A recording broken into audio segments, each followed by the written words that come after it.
May tanong sa akin. Good day sir, napanood ko po ang video nyo po sa YouTube regarding online lending apps. May question po ako.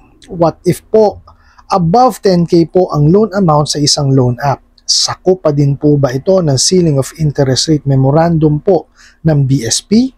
O may separate law po na nagpo-protect sa mga debtors? Salamat po sa inyong pag-respond. Alright, napakagandang katanungan po nito. Pero bago natin sasagutin, imbitahan ko muna sana kayo na pakisuportahan po sana aking mga social media accounts sa YouTube, Facebook, and TikTok. Okay, sa video po natin ngayon, alamin po natin ano ba yung protection no, na natatanggap po ng mga nanghihiram no, with regards sa interest rate. Okay? Aalamin ho natin 'yan kung meron na bang mga ceiling, sino ba yung mga nagre-regulate niyan. So dito po natin malalaman 'yan. Kaya pakitapos po yung ating video hanggang dulo. Pero bago ho 'yan, disclaimer po muna. Hindi po ako abogado, ako po'y maniningil. Lahat po na sinasabi natin sa ating mga video is based on my experience at syempre po sa pagsasaliksik po natin at sa tulong na rin ng ating mga kaibigan mga abogado. At isa pa po, hindi ko po kinukonsinti hindi pagbabayad ng utang dahil ang utang po is responsibilidad na kailangan po nating bayaran. Ang hindi po ako pabor, isang maling pamamaraan ng papautang at maling pamamaraan ng paniningil. Sagutin po natin yung pinadala niyo pong katanungan. Okay. So yun nga po, gaya yung sinabi ko kanina, tinatanong niyo po no, kung yung pataas ng 10,000 is sakop ba siya nung ceiling on interest rate memorandum ng BSP. Okay. Ganito po no, kasi nung na-demolish or kumbaga na-suspend po yung usury law. May usury law kasi tayo no. Ito po sila po yung nagtatakda no ng mga interest rate no para po doon sa mga nanghihiram at para hindi sila kumbaga na ng mga predatory lending companies no. So kaya lang po noong January 1, 1983 no na-suspend po yung usury law natin. Okay? So ngayon ibinigay na po o pinasa na po sa Bangko Sentral ng Pilipinas yung pagmo-monitor po nito. So hinayaan po na magkaroon ng agreement no yung nanghihiram saka yung hinihiraman. Okay? So free for all na ngayon yon. Ngayon ang to masakit. Nakitaan po ng butas no, ng mga bugok at abusadong online lending apps. Yun nga pong na yun, yung sistema na gano'n na, okay, walang nagre-regulate ha. Sige, tirahin natin. Yun po yung ginawa nila. Kaya po, nung naglabasan po yung mga bugok at abusadong online lending apps na yan, ayan, lintik 1% per day. Ngayon, may 10% per day eh. Di po ba? Talagang sobra-sobra po. Okay, ngayon, ito po yan. Nung nakita na po no, ng BSP na umaabuso na, so nagtala or naggawa po ng memorandum, yun nga pong ceiling on interest rate po, no, dun po sa 10,000 pababa. Kasi po, kalimitan po ng mga bugok at abusadong online lending apps, ito po yung pinahihiram. Okay, hanggang 10,000. So, ang po noon is 10,000 pababa at hindi po lalagpas sa 4 months. Okay, so ibig sabihin po, dalawa yung kondisyon. So, kailangan hindi ho lalagpas sa 10,000 at hindi rin po lalampas sa 4 months para po pasok siya dun sa 15%, 1.5 per month. Okay? So, baka mamaya tanungin po, kasi per month to, itong mga bugok at abusadong online lending apps, daily. Okay? Kung ano yan, kung i-divide natin sa 30 days yan, 0.2%. Okay? Per day lalabas. Ngayon, ayon din po doon, ang maximum lamang po no na interest or nominal interest is 6% per month. Okay? Pero ito ho baka mamaya malito kayo eh. Yung nominal po is 6%. Pero ang total po is 15. So ibig sabihin, 15 minus 6, meron po tayong 9% na po pwede nilang i-allot sa processing fee, documentary fee o kung ano-anong fee po. Doon lang po kukunin. So, hindi ho tama yung ginagawa nitong mga bugok at abusadong online lending apps na ang processing fee po nila is 50%. Okay? Yung halos kalahati na lang ang natatanggap po ninyo. So, bawal po yun. Okay, basta ho yan, 10,000 pababa at di lalagpas po yung term sa sa 4 months. Eh, kalimitan naman itong mga bugok at abusadong online lending apps, parang 7 days lang talaga. So, inaabuso talaga nila. Ngayon, base ho dun sa sa tanong po ninyo, tinatanong nyo kung sakop ba nito yung pataas ng 10,000, hindi po. Pero, no, nung naalala nyo po, nagkaroon po ng hearing sa Senate, no, with regards dun sa mga abusadong online lending apps is nag-utos po ang ating mga senador, si Senator Rapi Tulfo, tsaka po si Senator Win Gatchalian, sa BSP na masilip din po yung 10,000, pataas ng 10,000.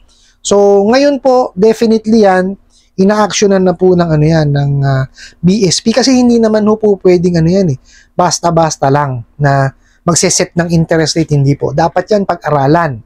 Kasi po, syempre, may depende sa sa economy, whatever. Marami yung pinagbabasihan niya. Hindi ko masyadong kabisado yun dahil wala naman kung alam sa pag-ano ng ganyan. Maniningil ho tayo, ang sa akin lamang po is, if in the event po na lalabas, or maglalabas po ng panibagong ceiling on interest rate doon sa mga above 10,000, i-discuss po natin dito para mas maintindihan nyo po. Okay? Pero yung ginagawa po ng mga bugok at abusadong online lending apps, bawal po yan. Okay? Pagka po pababa ng 10,000 at hindi lalagpas ng 4 months, dapat po 15% lamang po ang kabuuang interest rate. Ngayon, kung lalampas po ng 1 buwan, hindi kayo nakabayad, may additional lamang po na 5% penalty. So ibig sabihin wala na siyang karagdagan pa na na interest. Okay? Ito po baka mamaya kasi ma-misquote ako eh. Kung ang termo niyo po is 1 month lang, okay? 1 month. So ibig sabihin 15% lang po kabuuan nun. Pag lumagpas po kayo doon, ang additional niyo po is 5% lang. Okay? So, lumagpas na naman kayo, additional 5% na naman po yun. Hindi na po pwede mag-interest yun. Ayon po dun sa memorandum. Okay, ngayon, let's say, 4 na buwan po yung term ninyo. So, 15% sa unang buwan. Lumagpas kayo eh. Penalty na 5% plus, syempre, mag-i-interest to. Kasi hindi pa naman po kayo mature eh. Okay? Sana po naintindihan na kung magmamature kayo, wala na hong interest yun. Puro penalty na lamang po yun. Okay, sana po maintindihan kasi in the event po na na makakahiram kayo dito sa mga bugok at abusadong online lending apps na to, ang ipipilit kasi nila is yung sa kanila, which is mali. Yung 7 days, 10% per day, kalokohan yun. Sundin nyo lamang po kung ano po yung nasa ceiling on interest rate. Total, aggressive po ang SEC ngayon diyan sa pag-revoke po ng mga lending companies na hindi sumusunod po sa sa ceiling on interest rate. Napakarami po nila, kaya i-complain nyo lang po na i-complain. Okay po, pwede kayong mag-complain sa SEC, sa NPC, sa PAOK, sa PNP, NBI, tsaka sa DOJ. Okay? Lahat po nakawalang yan. Okay? I-report nyo po sa kanila. Ngayon, ito po, baka mamaya magtanong nakalagay sa sa batas natin 6% lang per annum. Okay? Yung 6% per annum po, mag-a-apply po yan kung hindi po stated sa contract, kung magkano yung interest rate or kung ilang percent yung interest rate. Let's say for example, langhiram ka lang sa kaibigan. Okay? Ito ho yan pagka verbal kasi, kung ano lang yung nahiram mo, yun lang ibabalik mo. Okay? Kasi mahirap patunayan yun, not unless makapagpakita ng ng proof yung hiniraman mo na, ito usapan namin. Ngayon, ito gagawin pa dyan. Let's say, for example, dumating sa korte. Okay? Kung sumampa ng korte yan, at hindi naman nakasulat, or wala namang, let's say, pinag-usapan talaga, ang susundin po yung 6% per annum. Okay? Kasi marami hong nagsasabi niya na, mali yan, dapat yan, 6% per annum lang. Yun lang ang nasa batas. Tama po. Nasa batas po natin na 6% per annum lang po. Pero, ang condition nun is kung hindi po nasusulat o kung wala po sa agreement ninyo na interest. So, pag yan, umakyat ng korte yan, yun po ang ipapatupad ng korte. yung 6% per annum. Okay, ngayon, kung makakapagpaano kayo, provide kayo ng kasulatan na eto ang napag-agrihan natin, pinirmahan natin, yun po ang susundin. Ngayon, syempre, depende pa rin yun. Baka mamaya kasi, sumampa na nga sa korte, masyado namang mataas yung interest rate, si judge pa rin po ang masusunod. Okay, kasi yan, depende ho talaga yan sa sa mangyayari dun sa kaso. Lalo kung sa small claims ko. Kasi small claims po ang nakakasakop dyan, no? Hindi ho natin kasi alam kung ano po yung, kumbaga, mangyayari doon. Kasi depende ho yan dun sa isasubmit na mga dokumento or ebidensya, no? Para po madesisyonan ni judge. Okay? Pero ang sigurado po tayo is, sa 10,000 pababa, meron ho tayong ceiling on interest rate. Yun po is 15% per month at additional na 5% lamang po, no, na penalty. Ngayon, dun po sa above 10,000, wala pa po tayong ceiling on interest rate. At kung hindi po nasusulat kung magkano or wala kayong agreement, no, ng interest, 6% per annum po ang ipatutupad dyan. Okay, sana lang po maliwanag. Huwag ho kayong mag-alala. Pagka po dumating yung memorandum or kung maglalabas man po ng memorandum dun sa mga above 10,000, okay, i-explain po natin yan. Okay, kasi kailangan malaman nyo po, dapat yan, maintindihan nyo rin. Kasi kagaya ho yan, di ba? Meron ng memorandum, di pa sinusunod ng mga bugo katabusadong online lending apps. Talagang ibabaong kayo. Di po ba? Nakita nyo na,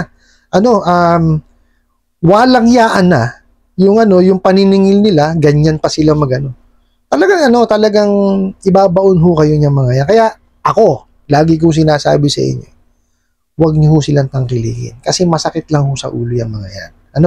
I hope nasagot ko po itong katanungan na to at sana po'y makatulong. Maraming salamat po sa inyong walang sawang pagsuporta at panonood sa aking mga video. Maraming salamat po sa inyong pag-like, pag-share, pag-comment at pagtatanong. And kunin ko na rin po itong opportunity na imbitahan po sana kayo na pakisuportahan po sana ang aking mga social media accounts sa YouTube, Facebook, and TikTok. Kasi muli po, yun lang.